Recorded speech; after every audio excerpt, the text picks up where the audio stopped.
चलो आज अपन पढ़ेंगे। कल अपन ने 4 एडजस्टमेंट पढ़ी। अपन ने टॉपिक स्टार्ट किया था एडजस्टमेंट वाला कि जो भी फाइनल अकाउंट अपन सॉल्व करेंगे तो अपने को ट्रायल बैलेंस गिवन होगा, ट्रायल बैलेंस दिया होगा, उससे अपने को trading account, profit and loss account and balance sheet बनानी होगी। ठीक है, उसी के बाद अपने को एडजस्टमेंट दी होंगी जो आइटम्स के इफेक्ट पूरे साल भर में रह गए हैं या फिर कोई आइटम्स है जिनका वैल्यूएशन 31 मार्च के बिना नहीं हो सकता है, तो ऐसे चीज़ों को अपने को एडजस्टमेंट में दिया हुआ होता है एग्जाम्पल में।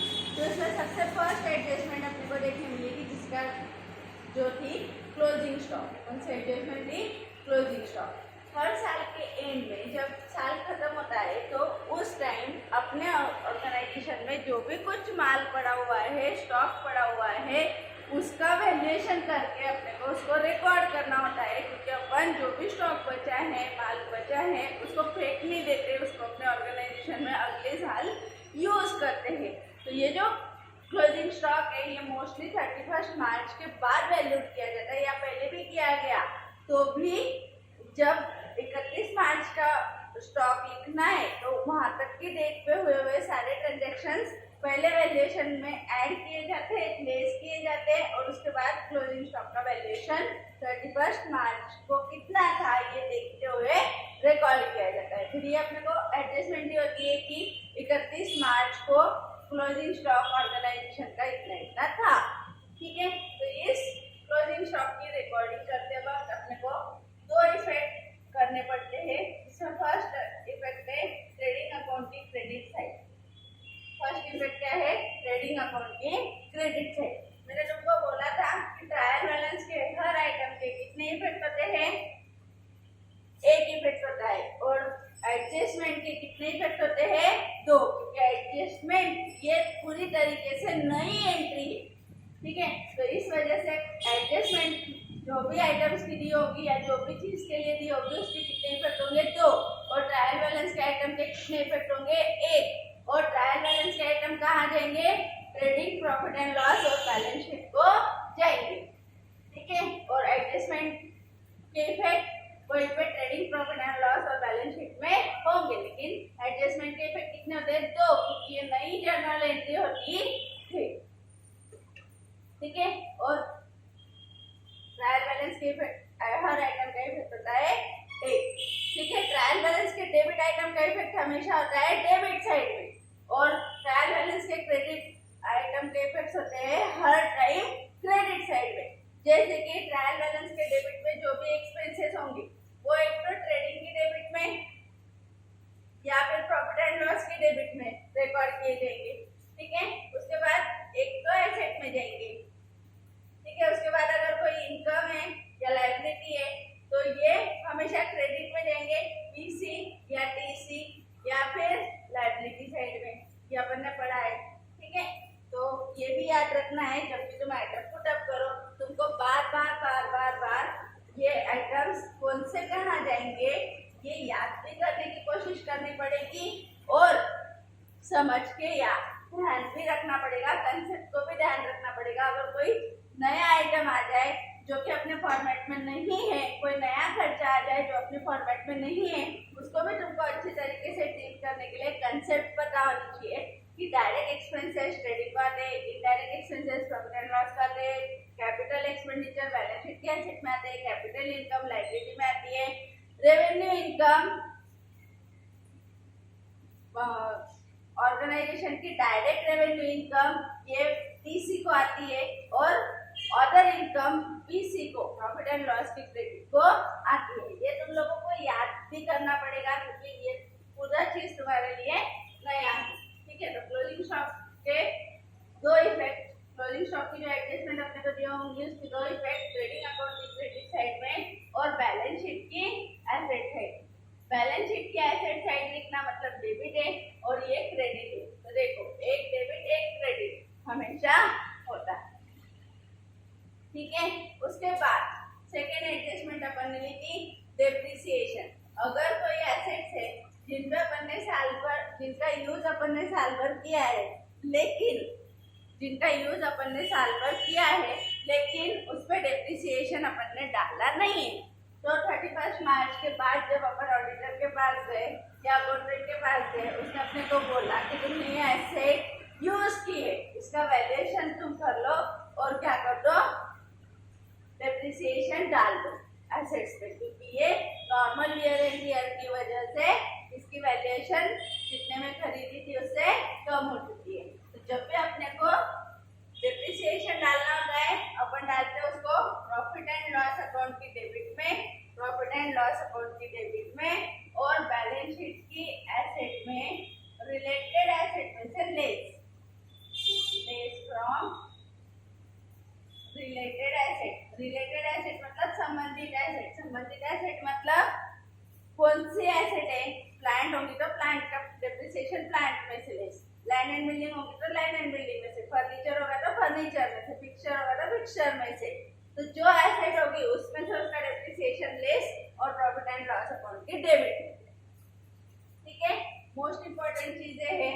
फिर उसके बाद अपन ने देखा था आउटस्टैंडिंग एक्सपेंसेस।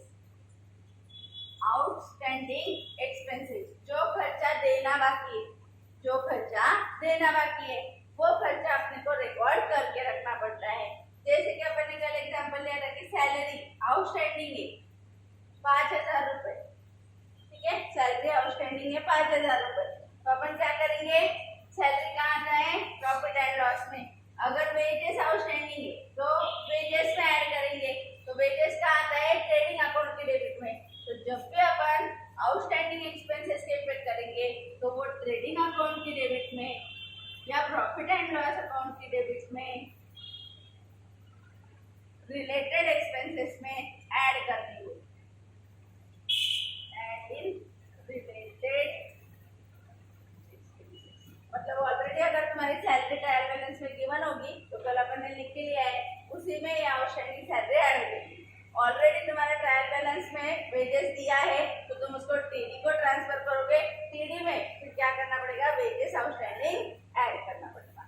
ठीक है, तो ट्रेडिंग अकाउंट की डेबिट या प्रॉफिट एंड लॉस अकाउंट की डेबिट में रिलेटेड एक्सपेंसेस में ये आउटस्टैंडिंग की अमाउंट ऐड कर देना। ठीक है, और सेकेंड इफेक्ट है खर्चा देना बाकी है। देना बाकी है मतलब अपनी लायबिलिटी है, अपनी जिम्मेदारी है, तो उसको बैलेंस शीट की लायबिलिटी साइड में रिकॉर्ड करेगा। ठीक है, जितना आउटस्टैंडिंग है उतनी अमाउंट, ना कि दोनों के एडिशन। ठीक है, मतलब पहले पेड किया हुआ खर्चा प्लस अभी जो बाकी है वो नहीं, सिर्फ जितना देना बाकी है वो अपनी लायबिलिटी। ठीक है, उसके बाद फोर्थ आइटम है prepaid expenses. Prepaid expenses, prepaid expenses मतलब ऐसे खर्चे जो अपन ने नेक्स्ट ईयर के इस साल दे दिए, आगे दे दिए, एडवांस में जिनका पेमेंट हो गया है उनको प्रीपेड एक्सपेंसेस ऐसा बोला जाता है। जैसे अपन मोबाइल का रिचार्ज करते हैं तो अगले 1 महीने यूज करना है तो अपन क्या करते हैं, आज रिचार्ज करते हैं तब अपने को 1 महीना यूज करने मिलता है। अगर अपने को 3 महीने यूज करना है तो अपन आज 3 महीने का रिचार्ज करेंगे, फिर अपने को अगले 3 महीने यूज करने मिलेगा, तो उसको बोलते हैं प्रीपेड एक्सपेंसेस। ठीक है, तो ऐसी सिचुएशन में जो खर्चे प्रीपेड होते हैं वो अपनी एसेट होते हैं।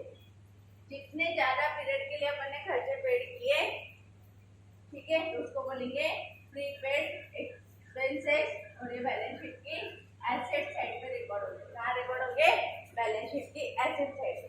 और जो खर्चे ऑलरेडी ज्यादा पेड कर दिए हैं लेकिन वो इस फाइनेंशियल ईयर से रिलेटेड नहीं है तो अपन उनको इन अकाउंट्स में रहने नहीं दे सकते। जैसे कल मैंने एक एग्जांपल लिया था कि सैलरी नहीं, एडवर्टाइजमेंट लिया था, एडवर्टाइजमेंट पेड फॉर 2 इयर्स। ठीक है, तो ये एक ही फाइनेंशियल ईयर है तो उसमें कितना खर्चा डालो, एक ही साल का डालो, 2 साल का क्यों डालना है, बराबर है। तो ऐसी सिचुएशन में 1 साल का जो खर्चा होगा, जो अगले साल का खर्चा होगा वो ट्रेडिंग अकाउंट या प्रॉफिट एंड लॉस अकाउंट की डेबिट में से लेस होंगे।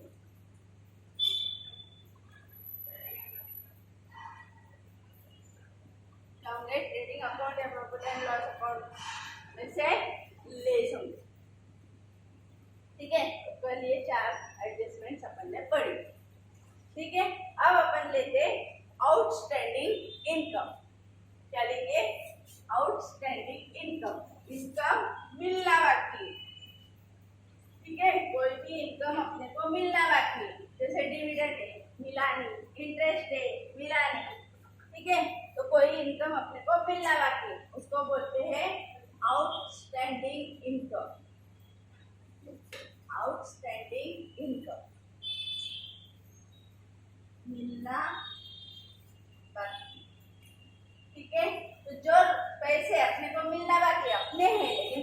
बाकी है वो अपनी क्या है, एसेट है। क्या है, एसेट है। तो आउटस्टैंडिंग एक्सपेंसेस क्या है, देखो लायबिलिटी, क्योंकि अपना देना बाकी है।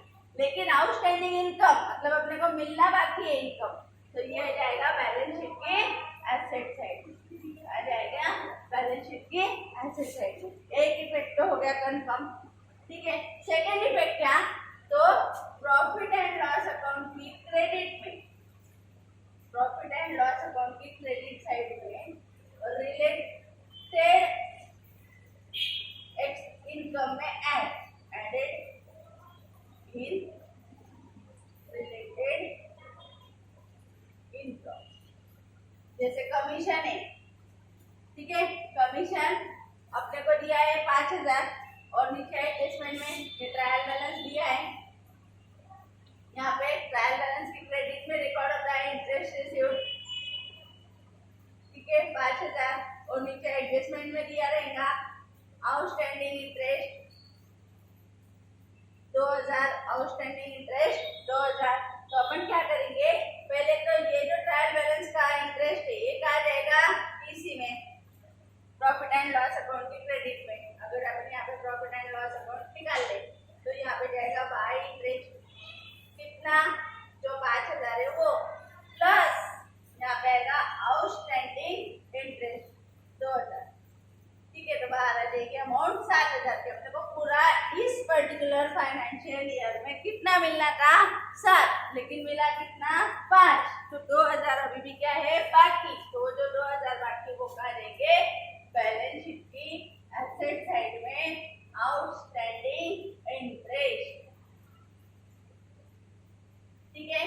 फिर कोई भी इनकम ले लो, कमीशन होगा, सैलरी होगी, रेंट होगा, कोई भी टाइप की इनकम जो ट्रायल बैलेंस की क्रेडिट में जो भी इनकम दी है ऑर्डर इनकम, वो अगर मिलना बाकी है, वो अगर मिलना बाकी तो अपनी आउटस्टैंडिंग इनकम है और आउटस्टैंडिंग इनकम रिलेटेड इनकम में ऐड और बैलेंस शीट की एसेट साइड में लिखी जाती।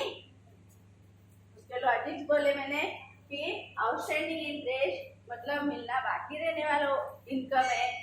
अगर कोई इनकम मिलना बाकी है तो वो अपना इस ईयर का है, तो अपने को प्रॉफिट एंड लॉस अकाउंट में इस पर्टिकुलर ईयर के खर्चे या इनकम मिली हो चाहे ना मिली हो, अपने को तो 12 महीने की इनकम यहाँ पे लेनी पड़ेगी और 12 महीने के खर्चे यहाँ पे लेने ही पड़ेंगे। इसलिए यहाँ पे अपन ने भी आउटस्टैंडिंग एक्सपेंसेस मतलब देना बाकी है ऐसा खर्चा भी रिलेटेड इनकम में ऐड किया, एक्सपेंसेस में ऐड किया था। वैसे अगर कोई इनकम मिलना बाकी है तो भी वो इनकम में रिलेटेड इनकम में ऐड होते रहेगी। समझ में आ रहा है, ठीक है। कुछ क्वेश्चन है, रिलेटेड इनकम मतलब इंटरेस्ट है तो इंटरेस्ट में, सैलरी तो सैलरी में, कमीशन है तो कमीशन में, मतलब इनकम के बहुत सारे टाइप है ना, इनकम के नाम अलग अलग है। हाँ, तो यहाँ पे जो इनकम होगी इंटरेस्ट है तो इंटरेस्ट आउटस्टैंडिंग, फिर एडजस्टमेंट में इंटरेस्ट आउटस्टैंडिंग बनेगी। अगर यहाँ पे दिया है सैलरी, सैलरी दिया है तो फिर यहाँ पे क्या लिखेंगे अपन, बाय सैलरी। और सैलरी हमेशा एक्सपेंसेस होती क्या, नहीं, वो इनकम भी हो सकती है। फिर यहाँ पे दिया होगा आउटस्टैंडिंग सैलरी, ठीक है, आउटस्टैंडिंग सैलरी रिसीवेबल, ठीक है। तो क्या है ये, रिलेटेड इनकम मतलब कौन सी भी इनकम, उसका नाम कुछ भी हो। रिलेटेड एक्सपेंसेस मतलब कोई भी खर्चा आउटस्टैंडिंग हो, जो खर्चा आउटस्टैंडिंग है उसमें ऐड करो, ठीक है। रिलेटेड इनकम मतलब जो इनकम दी है जो बाकी है उसी का कुछ पार्ट अगर पहले मिल चुका है तो उसमें ही ऐड करो। समझ में? तो ये इस तरीके से बाय सेल। फिर यहाँ पे आउटस्टैंडिंग भी क्या आएंगी, क्योंकि इनकम के बहुत सारे नाम, कमीशन, रेंट रिसीव्ड, बराबर है।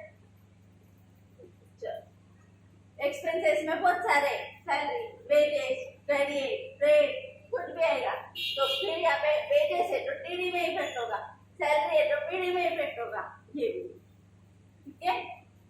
पर मैं को बोलो पीसी में, यहाँ पे मैंने पीसी क्यों लिखा है, यहाँ पे टीसी क्यों नहीं लिखा, मतलब प्रॉफिट एंड लॉस की क्रेडिट ही क्यों, क्योंकि ऑर्डर इनकम सिर्फ पीसी में जाती है, टीसी में सिर्फ और सिर्फ सेल्स जाता है। उसके अलावा कोई भी इनकम ट्रेडिंग अकाउंट की क्रेडिट में नहीं जाती है। ठीक है, एक बार फॉर्मेट देख लेना लगे तो डिविडेंड रिसीव्ड, ठीक है, interest received, commission received, rent received, salary received, सब अपन ने क्रेडिट में लिख के रखा है पीसी में। ठीक है, तो जो इनकम अपने को मिलना बाकी है उसको अपन आउटस्टैंडिंग इनकम ऐसा बोलेंगे। वो ऑर्गेनाइजेशन की एसेट रहेगी, क्योंकि सामने वाले ने अपने को इनकम दी नहीं है, अपन उसको बोलेंगे अरे हमारी इनकम दे दे। ठीक है, तब तक वो अपनी एसेट साइड में अपन लिख दे। ठीक है, उसके बाद जैसे अपन ने प्रीपेड एक्सपेंसेस देखे, देखो ये ऐसा भी रट्टा मार सकते हैं। अगर आउटस्टैंडिंग एक्सपेंसेस के इफेक्ट याद करते हैं तो आउटस्टैंडिंग एक्सपेंसेस क्या होते हैं? रिलेटेड एक्सपेंसेस में ऐड और लायबिलिटी। इसके जस्ट एग्जैक्ट उल्टा यहाँ पे इनकम में ऐड और एसेट में। ठीक है, इसके जस्ट एग्जैक्ट उल्टा इफेक्ट का होगा इनकम के लिए। ठीक है, ये याद कर लिया। तो आउटस्टैंडिंग एक्सपेंसेस क्या हो गए? ऐड और लायबिलिटी।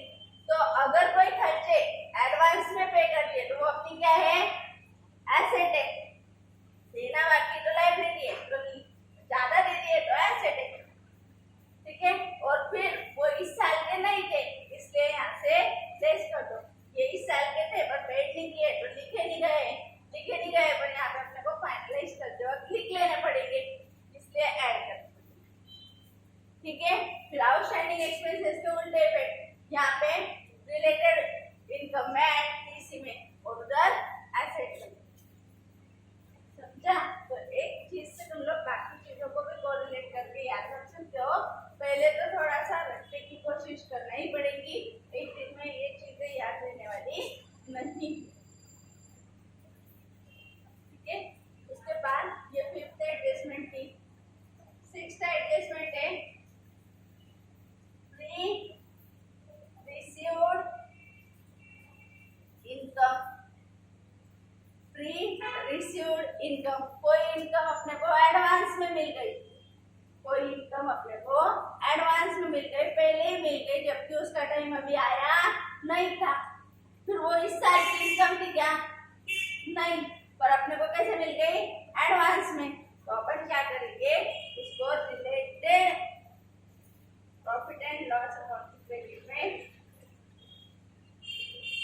रिलेटेड एक्सपेंसेस इनकम में से less from related income, related income में से लेस कर देंगे क्योंकि वो मिल तो गई है लेकिन वो इस साल की इनकम नहीं है। तो प्रॉफिट एंड लॉस की क्रेडिट में रिलेटेड इनकम में से लेस। रिलेटेड इनकम मतलब तुमको जो इनकम प्री रिसीव्ड दी है, जैसे कि रेंट रिसीव्ड, ट्रायल बैलेंस की क्रेडिट में दिया रेंट रिसीव्ड, ठीक है 30,000, और यहाँ पे दिया एडवांस रेंट या फिर प्री रिसीव्ड रेंट ₹5,000। ठीक है, तो एडवांस में कितना मिला? 5,000। टोटल कितना मिला? 30 में से 5 अगर एडवांस है तो अभी इस साल का कितना है? 25,000। फिर यहाँ पे क्या होगा? प्रॉफिट एंड लॉस अकाउंट की क्रेडिट में इधर लिखेंगे बाय रेट, लिखेंगे इनर कॉलम में 30,000, लेस करेंगे एडवांस या प्री रिसीव्ड कितने रुपए? 5,000, बाहर जाएंगे 25,000। ठीक है, इसका सेकेंड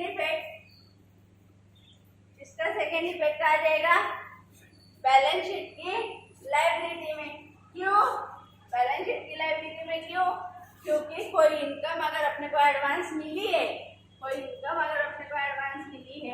तो वो इनकम जब तक अपन उसका बेनिफिट जिसने वो पैसे दिए हैं उसको नहीं दे देते, जैसे यहाँ पे रेंट मिला है एडवांस में, अब 2-3 महीने के लिए मैं अगर उसको मेरे शॉप या गोडाउन भाड़े पे नहीं दूं तो वो क्या करेगा? बोलेगा मैंने जो एडवांस दिया है वो मुझे वापस दे दो, है ना? तो इस वजह से pre received income liability side में जाता है।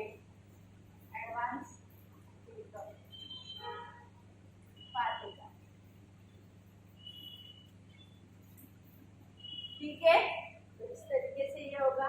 इसको लिखो, फिर आगे लेते हैं। इसको और अच्छे से मैं फॉर्मेट में लिख के ही देने वाली हूँ, बट ये थोड़ा सा याद रहेगा।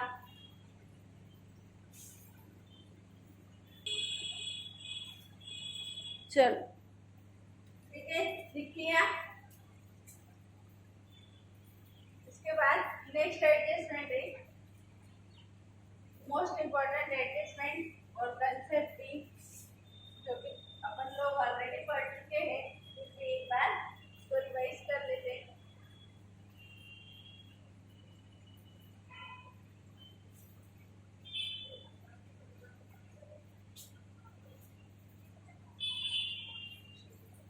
इसके बाद है 7 नंबर के एडजस्टमेंट, जो है बैकवर्ड्स।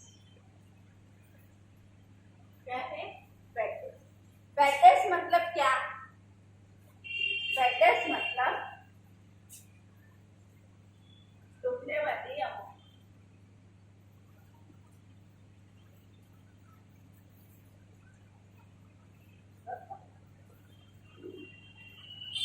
ठीक है, जब अपन अपने कस्टमर को क्रेडिट पे सेल करते हैं, क्रेडिट पे क्या करते हैं? सेल करते हैं।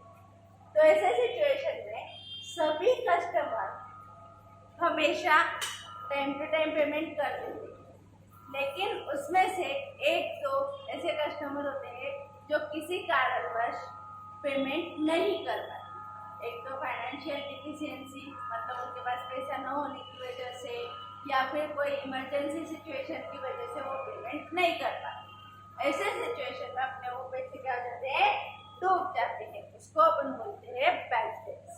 जब कस्टमर्स अपने पैसे नहीं पे करते तब अपन उस अमाउंट को बोलते हैं बैड डेट्स। ठीक है, बैड डेट्स हमेशा काय पे होती है? क्रेडिट सेल्स पे। और कौन करता है इसको? कस्टमर।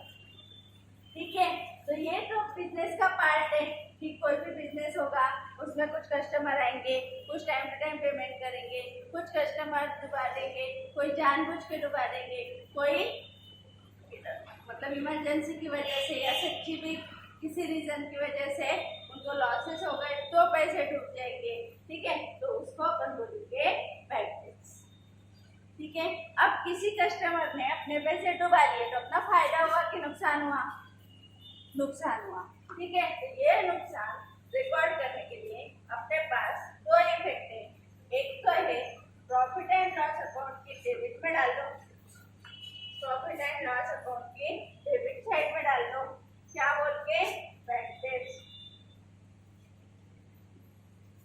ठीक है, या तो इसी के साथ इसका सेकेंड इफेक्ट जाएगा डेटर्स में से, डेटर्स मतलब कस्टमर्स में से उसको लेस कर दो। ठीक है ना, एक कस्टमर है, एक 10,000 रुपए का, उसने 1,000 रुपए पे नहीं किए, लास्ट के 1,000 बचे थे, उसको बोला दे दे दे दे दे दे, उसने हाँ हाँ हाँ किया, वैसा पेड नहीं किया। 3 साल तक अपन किसी भी पर्सन का वेट कर सकते हैं। अगर 3 साल तक कोई person certain some of money अपने को पे नहीं करता है तो उसकी अमाउंट को अपन कहाँ डालना है? Bad debts. नहीं तो फिर तुरंत ये साल चेंज हुआ, आना बाकी थे, दिए नहीं, बैड डेट्स, ऐसा नहीं। तो मिनिमम 3 साल का वेटिंग पीरियड है कि 3 साल तक अगर कोई कस्टमर अपने सभी ऑप्शंस को अपन ने आजमा लिया, उस पर प्रेशर बना लिया, बराबर एक धमकी दे दी, भाई पैसे दे दे, सभी रीजनेबल कॉजेस अपन ने कर दिए, पर सामने वाला अगर पैसे नहीं दे रहा है तो वो अमाउंट फिर बैड डेट्स में डाल दी जाती है। बैड डेट्स होने की वजह से अपने कस्टमर क्या हो जाते हैं? कम हो जाते हैं, क्योंकि अब उनसे पैसे नहीं मिलेंगे और वो अपना क्या है? लॉस है। क्या है? वो अपना लॉस है। इसलिए कहा देंगे प्रॉफिट एंड लॉस अकाउंट की डेबिट। ठीक है, ये ट्रेडिंग में क्यों नहीं जाएगा? ये ट्रेडिंग में नहीं जाएगा क्योंकि ये सेल्स से रिलेटेड है और इनडायरेक्ट एक्सपेंसेस है। बेचा, बेचने के बाद लॉस हो गया।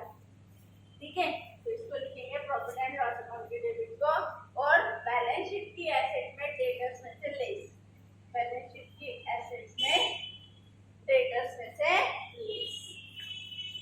ठीक है, ऐसे दो इफेक्ट होंगे। तो बैड डेट्स मतलब तुम लोगों को समझ में आया होगा, बैड डेट्स लॉस है, इसलिए जितनी अमाउंट बैड डेट्स हुई है वो प्रॉफिट एंड लॉस के डेबिट में बैड डेट्स नाम से आएगी, और बैलेंस शीट की एसेट में से डेटर्स में से बैड डेट्स लेस होगी, बचे हुए 9,000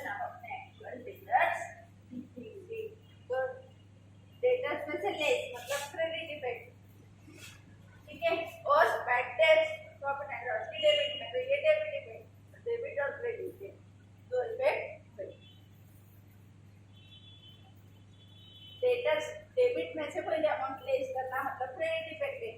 बैलेंस शीट की डेबिट साइड या एसेट साइड होती है, एक्चुअली उसको एसेट ही बोलते हैं पर एसेट्स को डेबिट बैलेंसेस होते हैं, ठीक है। उसके बाद एक एडजस्टमेंट है जिसको अपन बोलेंगे आरडीडी, क्या बोलेंगे आरडीडी। आरडीडी मतलब रिजर्व फॉर डाउटफुल डेट्स, ठीक है, रिजर्व फॉर डाउटफुल डेट्स। अब ये जो डेट्स है ये तो पेड डेट्स है, पेड डेट्स है मतलब ये तो डूब ही चुके हैं, लेकिन ये रिजर्व फॉर डाउटफुल डेट्स मतलब अपने कुछ पैसे डूब सकते हैं ऐसा इंडिकेशन अपने को पहले से ही पता होता है। जैसे कि मैं 10 साल से बिजनेस कर रही हूँ, 10 साल के बिजनेस में मेरे को ये समझ में आया कि 2, 3, 4% या फिर 5% ले लो, टोटल डेटर्स के on an average 5% debtors recover नहीं होते। मेरा एक्सपीरियंस क्या है कि मैं अगर 100 रुपए का सेल करूँ तो 5% अमाउंट नहीं आती, मतलब 5 रुपए रिकवर नहीं होते, 95 रुपीज रिकवर हो जाते हैं, ठीक है। तो ऐसी सिचुएशन में अपन अगर प्रूडेंस को फॉलो करें तो प्रूडेंस मेथड और प्रूडेंस कंसेप्ट अपने को बताती है कि जब अगर किसी ऑर्गेनाइजेशन के एक्सपीरियंस पे उसको अगर ये पता रहे कि उसकी ऑर्गेनाइजेशन को फ्यूचर में लॉसेस होने वाले हैं, रीजनेबल लॉसेस होने वाले हैं, उस लॉस की रीजनेबिलिटी हो, तो उस लॉसेस का उसने क्या बना देना चाहिए, प्रोविजन बना देना चाहिए। तो reserve for doubtful debts, provision for doubtful debts मतलब जो अमाउंट डूबी नहीं है, मे बी और मे नॉट बी, मतलब डूब सकती है या नहीं भी डूबेगी, बट अपने पास्ट एक्सपीरियंस की वजह से अपने को ऐसा लग रहा है कि 5% अमाउंट डूब सकती है, तो उसके लिए बनाया जाता है आरडीडी। क्या बनाया जाता है, प्रोविजन फॉर डाउटफुल डेट्स या रिजर्व फॉर डाउटफुल डेट्स, ठीक है। अब रिजर्व फॉर डाउटफुल डेट्स किस पे बनाया जाता है, कस्टमर्स से आने वाली अमाउंट पे रिजर्व बनाया जाता है, क्योंकि वही अपने डुबाने वाले लोग हैं, ठीक है ना। तो फिर इसलिए इसका पर एक इफेक्ट तो सेम रहेगा, बैलेंस शीट की एसेट में डेटर्स में से लेस, बैलेंस शीट की एसेट में डेटर्स में से आरडीडी लेस होगा, जो भी कुछ अमाउंट है, ठीक है। और फर्स्ट इफेक्ट आएगा प्रॉफिट एंड लॉस अकाउंट की डेबिट का आएगा, प्रॉफिट एंड लॉस अकाउंट की डेबिट में, क्योंकि अपन ने प्रोविजन बना ली, ठीक है, तो यहाँ से लेस कर दिया, प्रॉफिट एंड लॉस अकाउंट की डेबिट में उस प्रोविजन को डाल दिया। सेम इफेक्ट है बैड डेट्स के जैसे, लेकिन दोनों में डिफरेंस है, ये एक्चुअली जो गई हुई अमाउंट है ये डूब सकने वाली अमाउंट, ठीक है। फिर यहाँ पे क्या होता है, ये तो नॉर्मल आरडीडी की सिचुएशन हो गई। होता क्या है कि अपन ये प्रोविजन हर साल भी बनाते रहते हैं, हर साल ये प्रोविजन बनाते हैं, जितने भी डेटर्स रहेंगे उसके 5% आरडीडी, जितने डेटर्स रहेंगे 31 मार्च को उसके 5% आरडीडी। तो कभी कभी क्या होता है कि ऑलरेडी एग्जिस्टिंग आरडीडी होता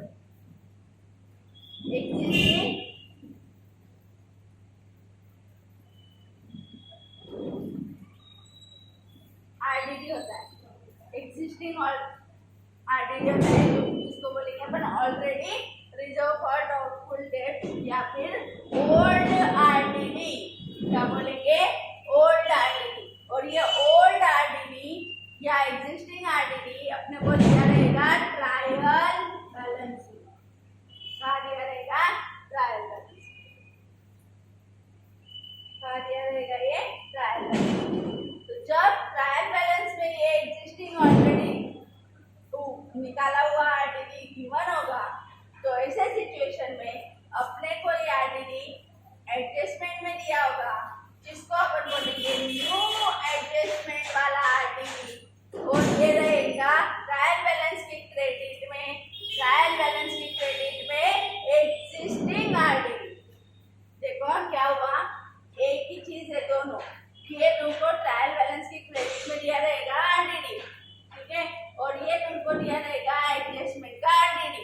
अगर तुम्हारे ट्रायल बैलेंस में आरडीडी नहीं है तो तुम लोगों को क्या इफेक्ट करने हैं, डेटर्स में से लेस और प्रॉफिट एंड लॉस अकाउंट की डेबिट में। लेकिन अगर अपनी प्रोविजन हर साल होती होगी तो हर साल के स्टार्टिंग में अपने को क्या देखने मिलेगा, ट्रायल बैलेंस में ऑलरेडी आरडीडी है ऐसा अपने को देखने मिलेगा। तुम्हारे लिए एग्जाम्पल में दिया होगा ट्रायल बैलेंस की क्रेडिट में आरडीडी, ठीक है। तो अगर एग्जिस्टिंग आरडीडी है, ऑलरेडी आरडीडी गिवन है ट्रायल बैलेंस में, तो उसको बोलेंगे ओल्ड आरडीडी। और जो एडजस्टमेंट करने का बोला है उससे जो आरडीडी निकलेगा उसको बोलेंगे न्यू आरडीडी, ठीक है। फिर ओल्ड आरडीडी अगर नए आने वाले आरडीडी से ज्यादा होगा, old RDD is greater than new RDD, old RDD is greater than new RDD. तो ऐसे सिचुएशन में इसको लिखेंगे प्रॉफिट एंड लॉस अकाउंट की क्रेडिट में, प्रॉफिट एंड लॉस अकाउंट की क्रेडिट में old RDD minus new RDD और बाहर रिमेनिंग आरडीडी। क्या करेंगे, अगर ओल्ड आरडीडी बड़ा होगा तो क्या करेंगे, old RDD minus new RDD और ये रिमेनिंग, ठीक है। ऐसा क्यों हुआ वो बात होगा, ठीक है। सेकेंड इफेक्ट तो सेम है, बैलेंस शीट की एसेट में, बैलेंस शीट की एसेट में डेटर्स में से लेस, बैलेंस शीट की एसेट में डेटर्स में से लेस, ये लेस होने वाला आरडीडी न्यू ही होगा, ये लेस होने वाला आरडीडी नया ही होगा जो एडजस्टमेंट में निकालने का बोला है, ठीक है।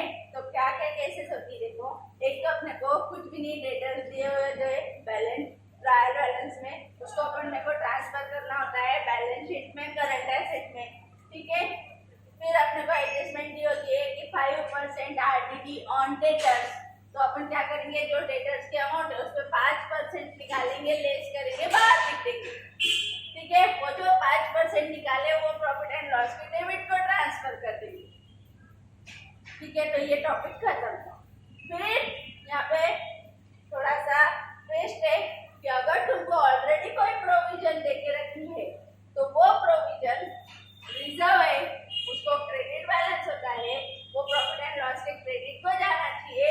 अगर old reserve is greater than new reserve, old reserve is greater than new reserve, तो कहा जाएगा प्रॉफिट एंड लॉस की क्रेडिट में, तो old RDD minus new RDD, बाहर आएगा रिमेनिंग आरडीडी, और यहाँ से तो लेस होगा नया जो एडजस्टमेंट के हिसाब से। तो न्यू आरडीडी के दो इफेक्ट हो ही गए देखो, डेटर्स में से लेस मतलब कौन सा इफेक्ट है, क्रेडिट, और ओल्ड में से प्रॉफिट एंड लॉस की क्रेडिट में से लेस, डेबिट में से लेस क्रेडिट इफेक्ट होता है, जो क्रेडिट में से लेस डेबिट इफेक्ट होता है,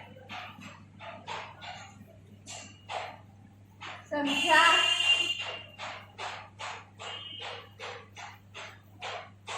तो इस हिसाब से ठीक है। इसी को फिर अगर ओल्ड बड़ा था न्यू छोटा था तो अपन ने प्रॉफिट एंड लॉस की क्रेडिट में से अभी नया आया हुआ आरडीडी लेस कर लिया और खत्म कर दिया, ठीक है। अगर तुम लोगों ने जो आरडीडी निकाला, जो आरडीडी तुम लोगों ने निकाला वो आरडीडी तुम्हारे ऑलरेडी एग्जिस्टिंग आरडीडी से बड़ा है, मतलब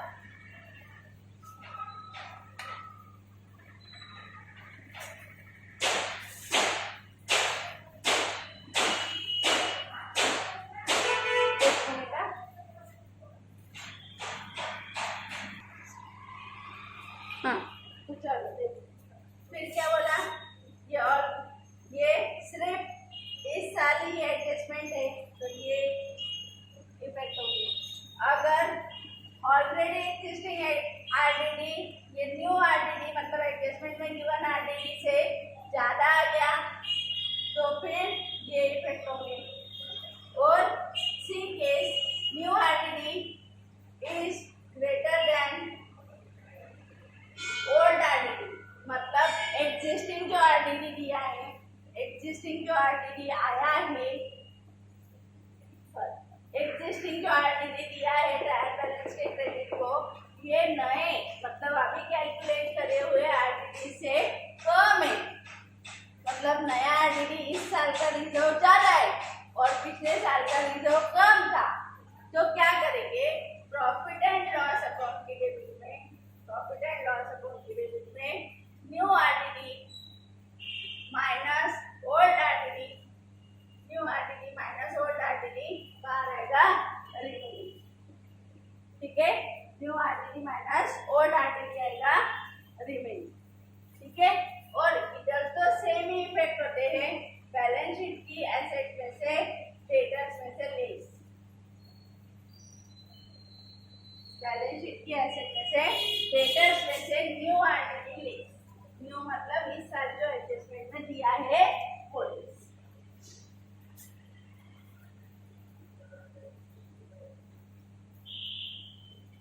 समझ में आया? तो इस तरीके से ए, बी एंड सी, तीन केसेस।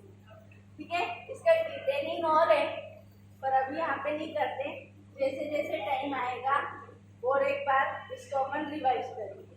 ठीक है, आज अपन इतना एडजस्टमेंट्स का जो मेन चीज है वो कर लेते हैं, इसके एग्जाम्पल वाइज इसको लेना पड़ेगा, क्या क्या एक्चुअली इसका इफेक्ट्स होते हैं।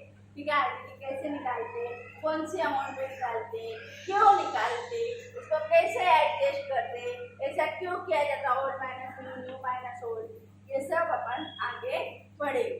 ठीक है, इसको भी लिख लो एक जगह।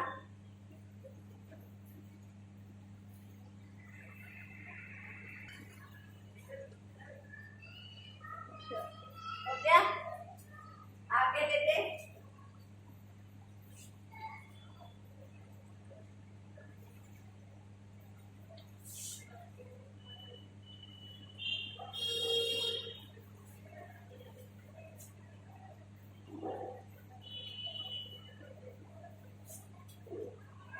अगली एडजस्टमेंट है प्रोविजन फॉर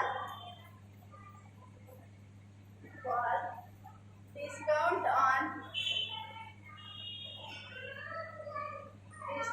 ऑन डेटर। ठीक है, अपन कस्टमर्स को क्या देने वाले हैं, डिस्काउंट देने वाले, आज दे रहे क्या नहीं, फ्यूचर में देने वाले। ठीक है, तो अपना एक्सपीरियंस है कि अपन इन ऑल 2%, 3%, कोई तो भी 1% डिस्काउंट देते रहते हैं। ठीक है, तो ऐसे सिचुएशन में अपन उस डिस्काउंट की आज क्या कर ले रहे हैं, प्रोविजन बना ले रहे हैं। ठीक है, तो ये प्रोविजन मतलब फ्यूचर में अपन कस्टमर को जो भी कुछ डिस्काउंट देने वाले हैं, दे दिया, डिस्काउंट अलाउड कर दिया मतलब दे दिया वो अपना खर्चा है, नुकसान है। ठीक है, लेकिन अगर फ्यूचर में देने वाले हैं तो आज अपन उसको क्या कर लो, बुक करके रख लो कि अपन फ्यूचर में डिस्काउंट देने वाले। तो जब अपन फ्यूचर में डिस्काउंट देने वाले हैं तो आगे उस लॉस को बुक कर ले रहे हैं, इसलिए इसको लिखा जाता है प्रॉफिट एंड लॉस अकाउंट की डेबिट में, और बैलेंस शीट की एसेट में डेटर्स में से लेस। क्या होगा, बैलेंस शीट की एसेट में डेटर्स में से लेस, क्योंकि प्रोविजन फॉर डिस्काउंट किसको देना है, डेटर्स को। डेटर्स को डिस्काउंट देंगे तो पैसे कम मिलेंगे कि ज्यादा, कम करना है, तो डेटर्स की जो ऑलरेडी वैल्यू है उसमें से इसको क्या कर लो, समझ में आया?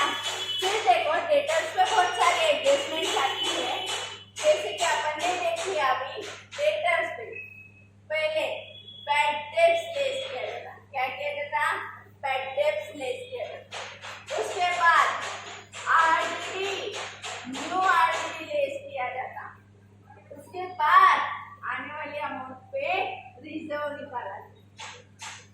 ठीक है, तो सपोज 1 लाख रुपए डेटर, 1 लाख रुपए डेटर, उसके